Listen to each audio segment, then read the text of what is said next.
Hello, আসসালামু আলাইকুম। যদি আপনাদের কারো মিটসুবিশি ল্যান্সার গাড়ির রিমোট চাবি প্রয়োজন হয়, অবশ্যই আমাদের সাথে যোগাযোগ করবেন। আমাদের লোকেশন হচ্ছে ঢাকা, মোহাম্মদপুর, রায়ার বাজার, বেরিবাদ, সাদেক খান পেট্রোল পাম্প সংলগ্ন। আমাদের এখানে মিটসুবিশি ল্যান্সার গাড়ির এবং আউটল্যান্ডার এস এক্সের সকল ধরনের রিমোট চাবি পাওয়া যায়।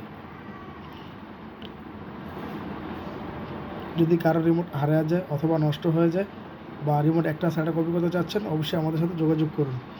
আমাদের মোবাইল নাম্বার হচ্ছে 0192097951। আমরা ঢাকার ভিতরে এবং ঢাকার বাইরেও হোম সার্ভিস দিয়ে থাকি।